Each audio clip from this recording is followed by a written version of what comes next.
Serious Redditors who have dated celebrities before they were famous, how did the relationship end? My time to shine. I spent some time with the one true God himself. Yes, Nick Cage.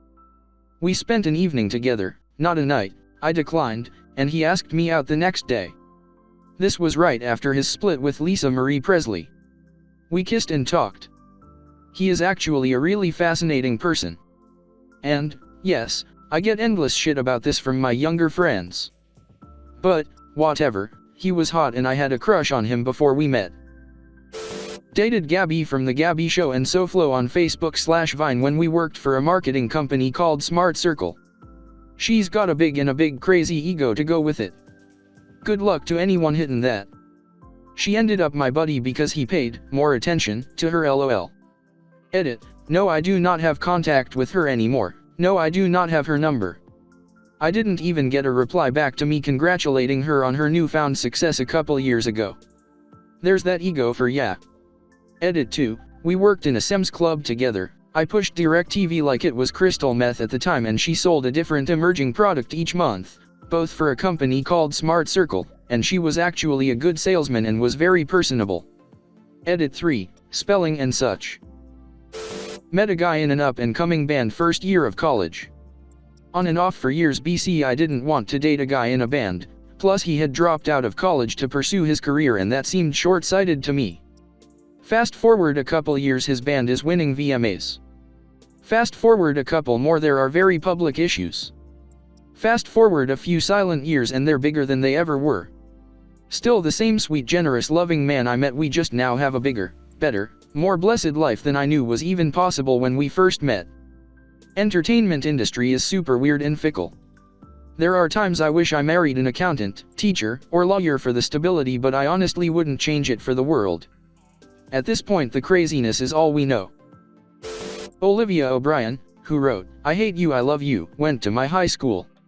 She was a year below me, but we were super close friends. One day, however, we were hanging out alone on a road in Napa and one thing led to another, and we made out in my car. The next day, I was hanging out with a different girl who liked me and we, well, did it. So me and girl number 2 ended up dating. Olivia was heartbroken, and actually wrote her first version of "I Hate You I Love You." The original is still on her SoundCloud profile, honestly really good looking back on it. Thing is, Olivia is crazy, and can be a huge bitch if you get on her bad side.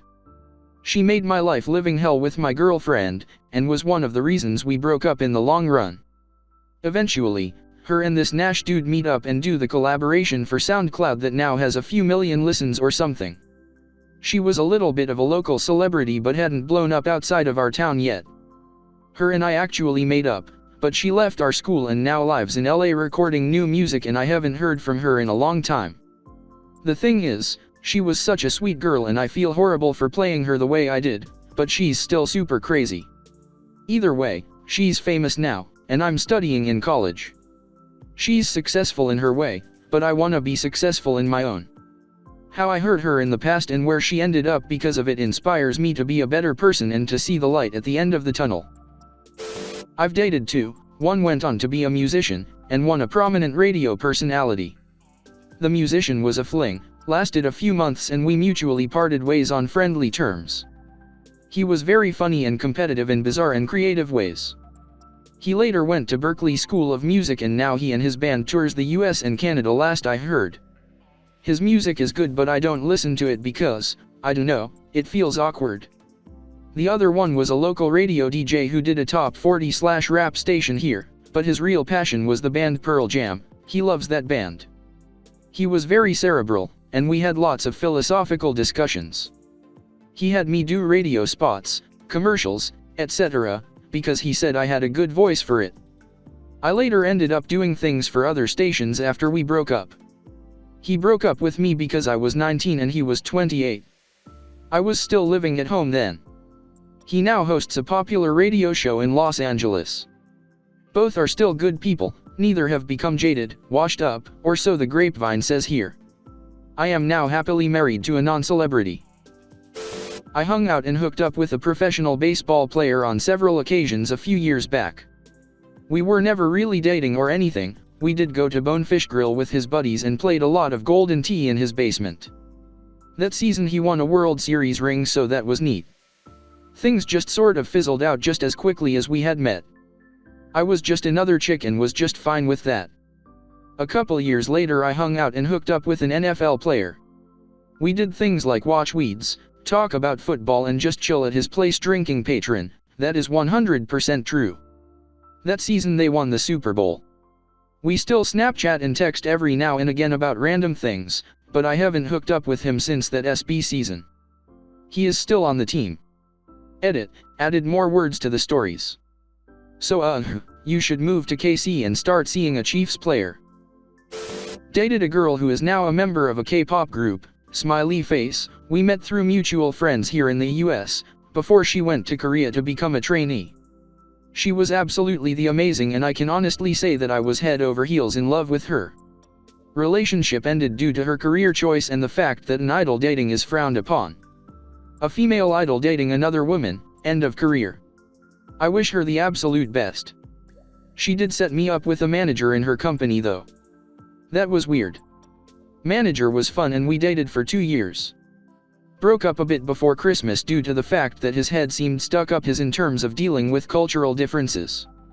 I still support my ex-GFS group though, and it makes me stupidly happy when I see her doing well at this. She deserves the best even if I'm not part of her life anymore. I met a girl in the late 80s. We lived in Texas. She was 16 and wanted to be an actress. I was 18 and had no ambition. We dated for a few years. She was discovered by Playboy magazine during a spring break trip shortly after turning 18. We moved to LA and she was in almost every face soap, tampon commercial. She did a few TV shows and starred in one teen movie. We broke up when she decided she liked long-haired guitar players. We remained very good friends for years after the breakup. She got married and divorced to a different guy. He and I are best friends and neither of us speak to her anymore.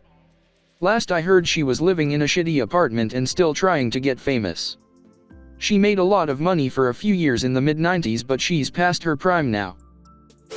Had a 2-month-long casual dating thing with a celeb known for comedy who got name recognition famous in a hugely successful film franchise in the late 90s/early 2000s, but now is probably more well known for television stuff where you don't actually see him, but he's very much present. It was the mid-2000s and I was a 20-year-old barista/sometimes cocktail waitress in LA. I was friends with a guy who runs a sound editing company and was his platonic stand-in date to events whenever he didn't have a significant other/his significant other couldn't attend. One of his jobs was editing the sound for a show that this actor was on, and I believe still is if this show is still in production, and I ended up at a party for this show. This actor and I ended up in a conversation about how I absolutely refused to watch episode 1 to 3 of Star Wars because I didn't want to taint the originals, which led to a shtick about how he was going to trick me into watching them because all Star Wars fans should suffer together. So that was how he asked me out, and we made a date to hang out and watch a movie. There was problem with our age gap. He was about a decade older than me but looked, and still looks, really young. Like was playing a teenager believably in his mid-20s young. I couldn't drink legally and it kind of made it hard for us to go places where he could have relative anonymity in public, although he was famous enough that I was let in without any issues on the 2 occasions that we went out, but he was really neurotic about it and mostly we'd basically hang out and joke and watch movies that weren't episodes 1 to 3 at his place. I also want to add that we never had because he was kind of intimidated about my age and took the campsite rule very seriously. We did make out a few times and it was fun, but he was very ADHD about everything and basically couldn't sit still or stop talking for very long, which was actually fine because he was really smart and an excellent conversationalist. We stopped dating because he was cast in a movie that required him to be on set in a different location for a long time, and by the time he got back to LA, I had moved away to finish undergrad. I don't know if he ever tried to get in touch with me because I had a new phone number shortly thereafter and MySpace stopped being a thing people used. Funnily enough, when I had a short story published in a relatively big press a few years ago, he sent a note to the editor and asked her to forward it to me to congratulate me, which was very sweet. I ended up dating this guy too a couple years later. He stopped dating me because he also felt I was too young. My early 20s self couldn't catch a break. Still haven't seen them.